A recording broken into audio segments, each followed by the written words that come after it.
मां सुमित्रा का तो इतना बड़ा त्याग रामचरितमानस में बाबा तुलसी बताते हैं। सुमित्रा का इतना बड़ा त्याग कि लक्ष्मण जब राम जी के साथ जाने की जिद करते हैं तो राम जी कहते हैं कि भैया मैं तुम्हें ले तो चलूं, लेकिन जब तक मां सुमित्रा तुम्हें आज्ञा नहीं देती तब तक मैं नहीं ले जाऊंगा। लक्ष्मण ने कहा तो प्रभु आप आज्ञा लो। राम जी ने कहा वही तो मैं ले नहीं सकता, यदि मैं जाऊंगा तो हो सकता है मेरे संकोच में मां हां भी कर दे। तुम खुद जाओ, अकेले जाओ और आज्ञा लेके आओ। लक्ष्मण जी पहुंचे, मां सुमित्रा से जब आज्ञा ली तो धन्य है मां सुमित्रा। सोच सकती थी कि राम तो जा ही रहा है, मैं मेरे बेटे को क्यों भेजूं, पर सुमित्रा कहती हैं, श्रीमद् वाल्मीकि रामायण में बाबा वेद व्यास श्री ब्रह्मर्षि वाल्मीकि लिखते हैं कि लक्ष्मण आज से तुम भूल जाओ कि मैं तुम्हारी मां और राजा दशरथ तुम्हारे पिता हैं। पहले तो लक्ष्मण जी को लगा हो सकता है ये नाराज है इसलिए ऐसे कह रही हैं। फिर सुमित्रा कहती हैं कि रामम दशरथम विद्धि मां विद्धि जनकात्मजा अयोध्याम मटवीम विद्धि गच्छतात यथा सुखम। लक्ष्मण भूल जाओ मैं तुम्हारी मां हूं और दशरथ तुम्हारे पिता है।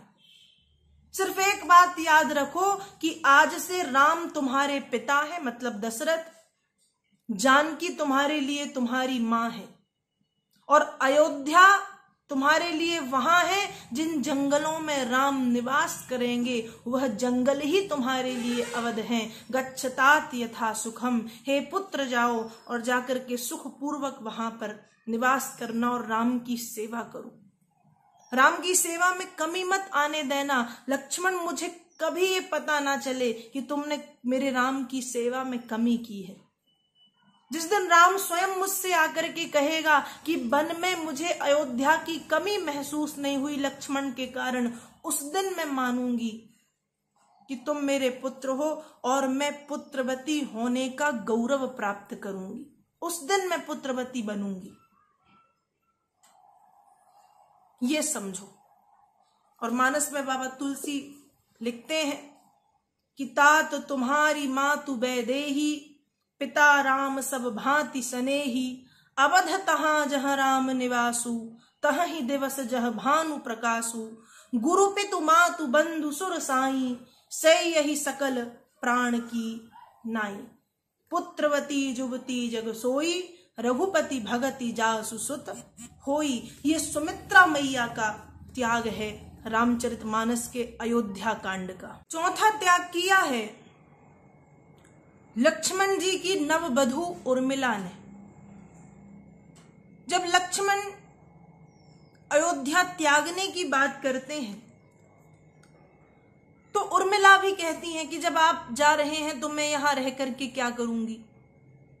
लक्ष्मण जी ने समझाया है कि मैं तो भैया की सेवा के लिए वहां रहूंगा, यहां माताओं को कौन देखेगा, इसलिए उर्मिला तुम माताओं की सेवा करना। और ऐसा ग्रंथों में वर्णन भी मिलता है कि लक्ष्मण जी उर्मिला से ये वचन लेते हैं कि 14 वर्ष तक तुम रोगी नहीं, तुम्हारे नेत्रों से अश्रु की एक बूंद नहीं गिरनी चाहिए, क्योंकि यदि तुम रोती हो तो वहां पर मैं कमजोर पड़ूंगा। और यदि तुम चाहती हो कि तुम मेरी अंतर शक्ति बन करके मेरे साथ चलो, मेरा साथ दो, मैं भैया की सेवा करूं, तो उर्मिला रोना मत।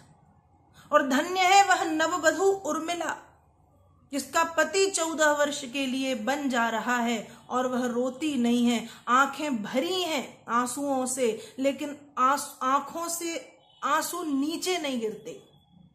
धन्य है वह देवी उर्मिला। उर्मिला का त्याग। मां सीता का त्याग। एक राजा की पुत्री है, एक राजा की पुत्र वधू है, एक राजा की पत्नी, और वे अपने पति के साथ सभी राज सुखों का त्याग करके, ऐश्वर्य का त्याग करके, वैभव का त्याग करके, वनवासी वस्त्र धारण करके जंगल में पहुंच जाती हैं। माँ भगवती सीता का ये त्याग है।